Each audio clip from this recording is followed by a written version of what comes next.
Thank you. Find in the domain of composition of a function. Pero hindi lang nilalagay. Review nyo lang yun na. Hindi naman masyadong lalabas yun sa Math 53. The point is, review nyo rin yung domain ng composition.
So, let's have the following theorems that basically sinasummarize lang natin ito.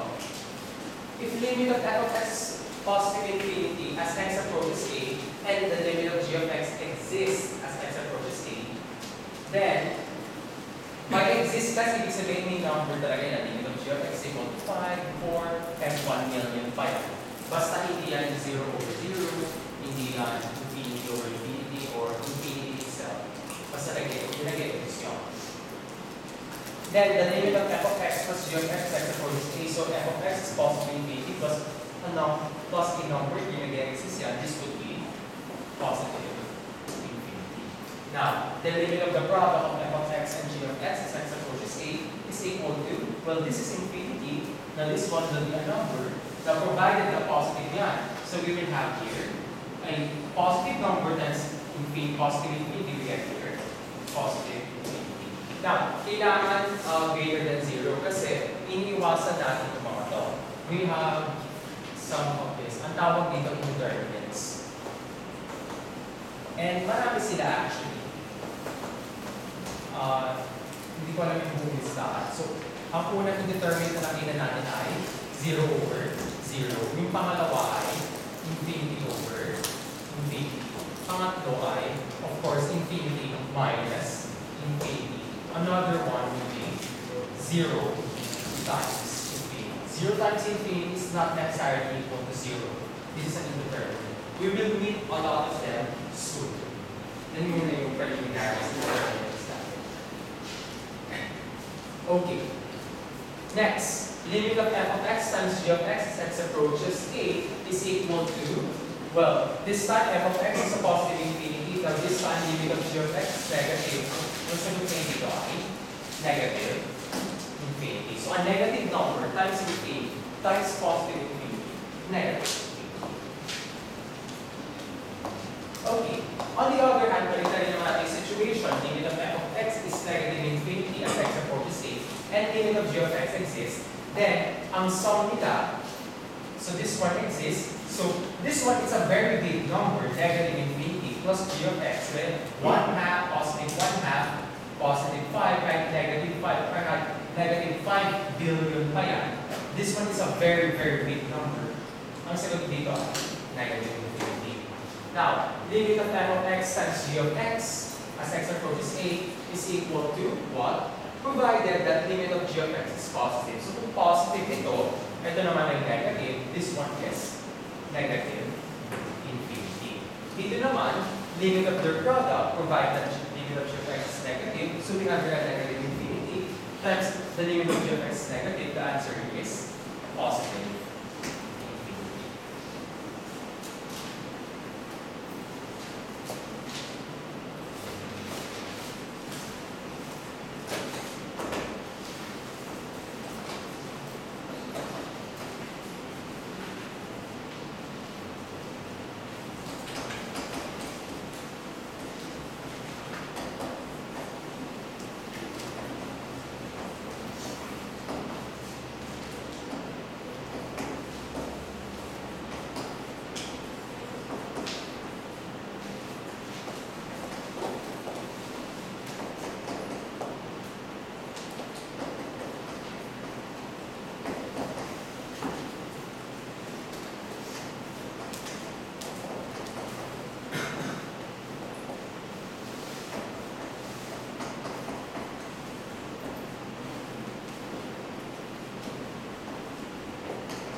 Okay, so let's just have this one here.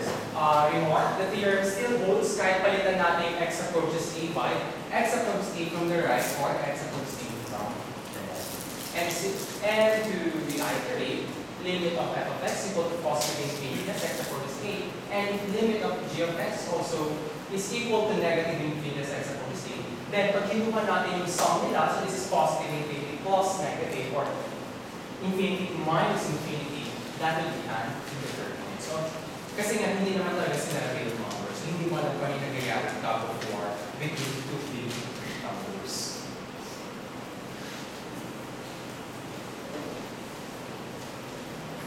Parang yan lang yung yung sum ng ano, yung 1 minus 1 plus 1 minus 1 plus 1 minus 1 plus 1 minus 1. Ayan. So, eventually, tingin nyo yung maging sagot dito. Dito, actually, pwede sabihin na cancel, di ba? 0. Pero, remember kasi, equal lang naman ito sa 1 plus negative 1 plus negative plus 1 plus negative 1 plus 1 plus negative 1 and so on. And remember, dahil ang addition is associative, so ibig sabihin, pwede tayong mag-grouping. Ito yung group natin kaninang dalawa, pwede ko naman iusog din yung grouping at yung dalawang i-group ko naman. So, ang mangyayari, ito naman yung mga magka-cancel. So, ang matitira sa atin natin 1.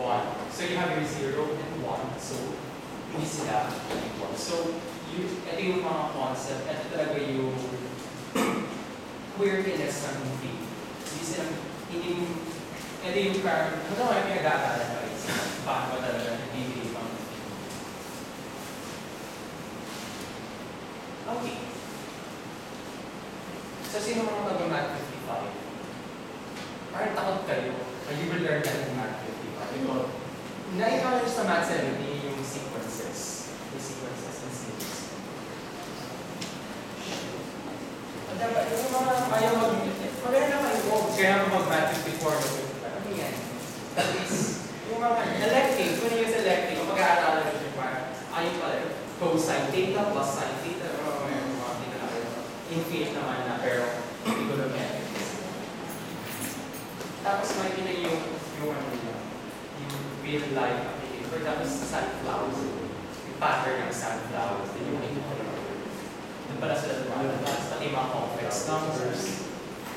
So masaya siya. Okay, let's just have these last examples before we have our quiz. Don't worry, one-sided limit lang ang quiz natin. Para yung kita. Well, hindi kasama to. Hindi kasama. Next meeting natin to.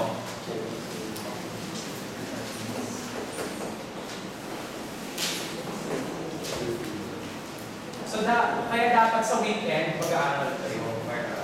Prepare kayo para sa perfect kayo sa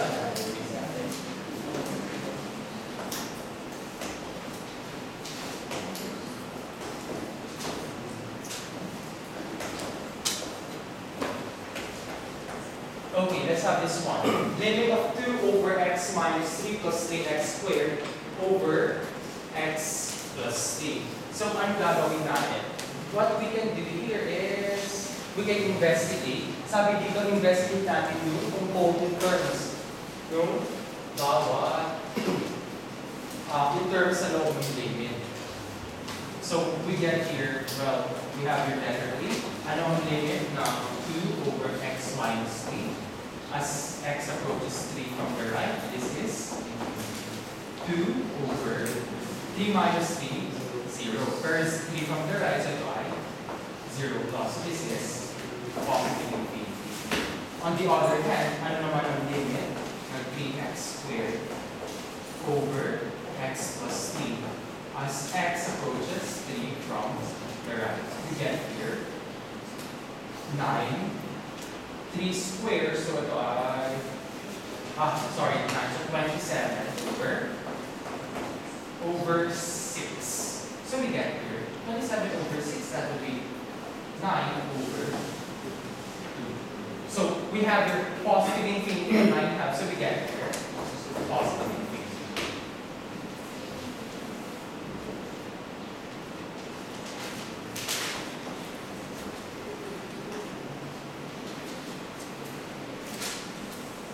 Last 3 examples. Limit of x plus 2 over 1 minus x times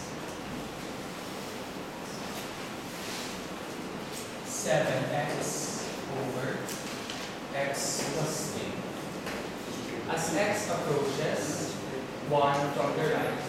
Okay, shortcut natin. Kasi what?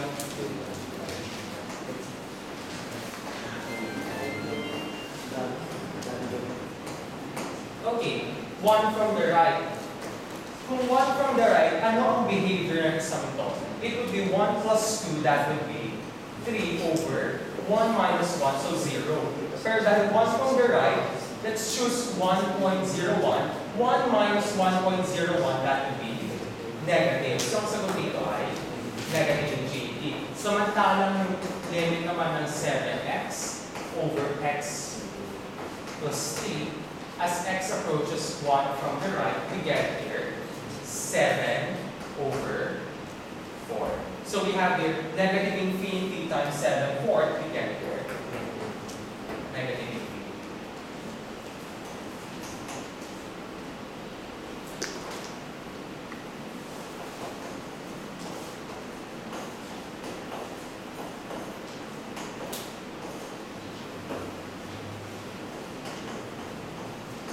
Okay, let's have this one.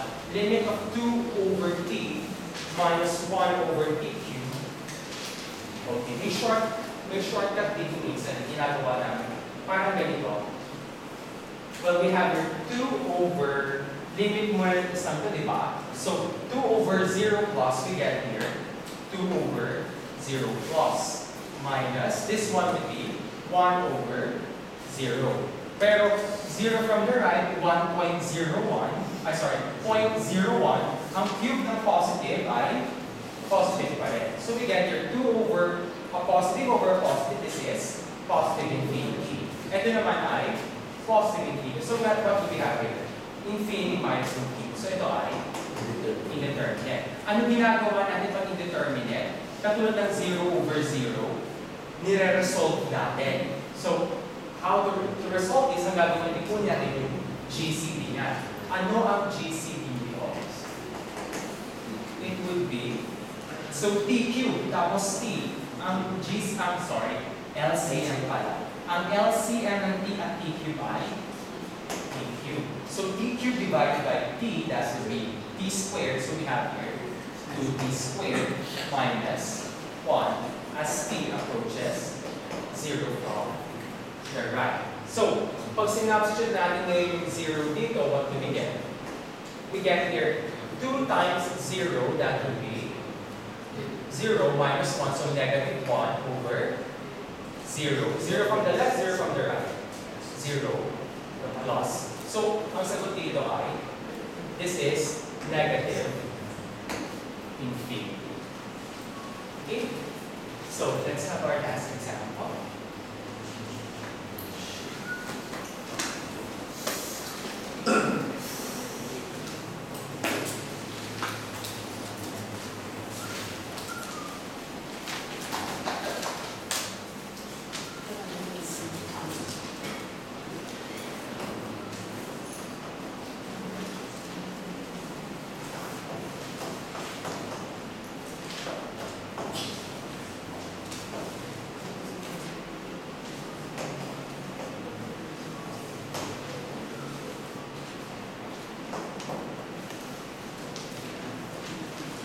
Okay. Now, we have your limit of 1 over x minus 1 plus 2y squared over 1 minus y squared as y approaches 1 from the left. Now, isubstitute muna natin yung 1. Ano makukuha natin? 1 over 1 minus 1, that would be 0. Now, 0 from the left or 0 from the right? Dahil 1 from the left yan, pili tayo 0.99. So, this will be 0.99 minus 1. So, negative. So, we have here, negative infinity. Samantalang dito naman, we have here 2 over 1 minus 1 from the left. So, yan ay 0 ulit. Now, ano uli ng 0? Well, we have your y squared, so may 0.99 tayo ulit. So, pili tayo 0.99. Alam natin, mas maliit yan sa 1. Pag i-square natin yan ulit, alam natin, mas maliit yung square niya. But this one is equal to 1. So 1 is smaller than, 0.99 squared is smaller than 1. So ito ay 0 plus. So we get here positive infinity. So we have your addition. So eventually, ano nakuha natin? Negative infinity plus positive infinity. Again, commutative ang addition, we get here infinity minus infinity. So meron tayo pag may indeterminate na ginagawa, we try to resolve it. Parang 0 over 0. So, kunin natin yung, ay, bakit y squared? Dapat pala y pala ng class, sorry. So, what do? We get there LCM. Ano ang LCM ng y minus 1 at 1 minus y squared? It is? Negative. Tama. Pwede yun.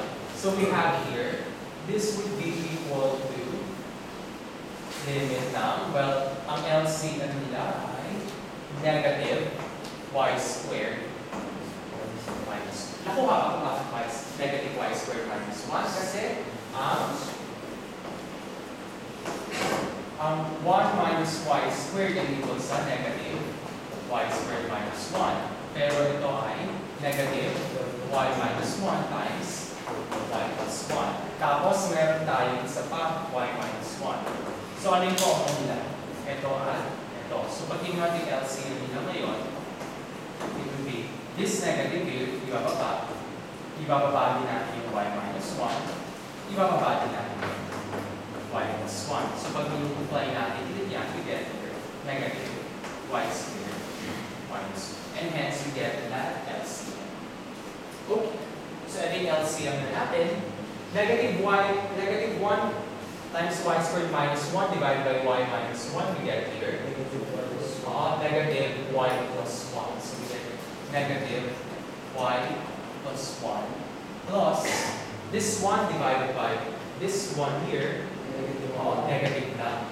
So we get here minus 2y squared. And in fact, pwede natin i-cancel out yung negative signs. So pag i-cancel out natin as y approaches 1 from the left, we get here. Factor out natin negative signs, we get your limit of y plus 1 plus 2y squared over y squared plus 1 as y approaches 1 from the left. Okay, ano gagawin na susunod? So, mula dito, ito na simplify natin. Now, before you do more tricks, i-substitute muna. So, pag i-substitute natin, ano makukuha ngayon natin? Sa denominator ay 1 pa to, minus 1 pa rin pala to. Minus 1, cancel lang pala to class. Sorry, na-cancel lang to. So, y squared minus 1, tama na ta? Y plus 1.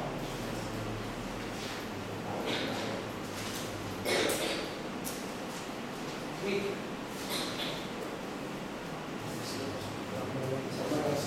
Tama ba?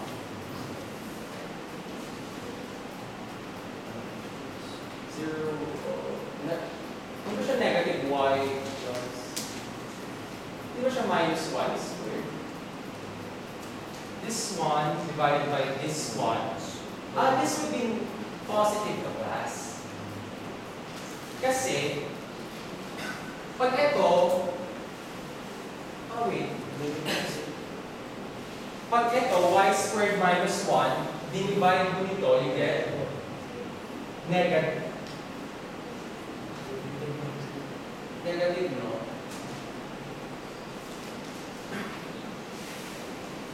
Wait.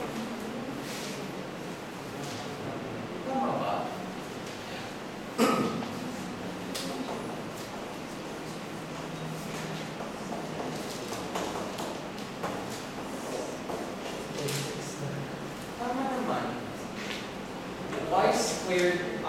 This one you can write this as negative y squared minus 1. So pag ito, dinivide niya ito. Positive. Ito tama, positive. Positive siya. Tama, positive nga siya. Class, hindi siya negative. Positive siya. Okay? Positive siya. So ito ngayon magiging. Dahil pag finactor out natin negative sign, this one will become minus. Okay, positive siya kasi ito. So, we get here, ano makukuha natin? Pag sinubstitute natin, makukuha natin ay 1 minus 1, ito ay 0. Sa taas naman ay 1 plus 1, yan ay 2 minus 2. So, ito ay 0. So, meron naman tayo indeterminate. So pag indeterminate na naman, simplify na naman tayo. So pag simplify natin to, well, ano yung taas?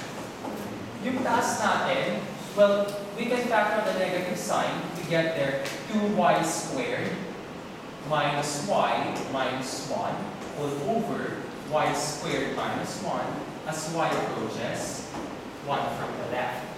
So, ano factorization ng denominator? Y minus 1 times y plus 1. Ang numerator naman natin ay 2y minus 1 times y, ay balikan, 2y plus 1y minus 1, and then limit as y approaches 1 from the left. Okay, ano mga cancel natin? Y minus 1. So we get here, limit of 2y plus 1 over y plus 1 as y approaches 1 from the left. And na-simplify natin again. Plug in lang, substitute 2 times 1, we get here 2 plus 1 had to be 3 over this one should be 1, ay 1 plus 1 talaga siya.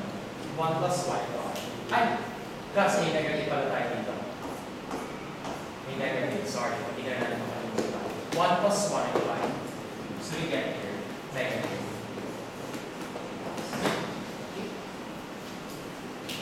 Okay, any question?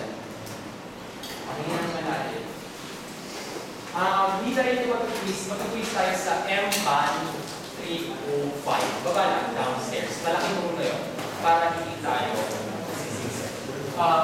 baba kayo doon, tapos hindi ba tayo magsimula? Tatayin ko muna kung may questions kayo.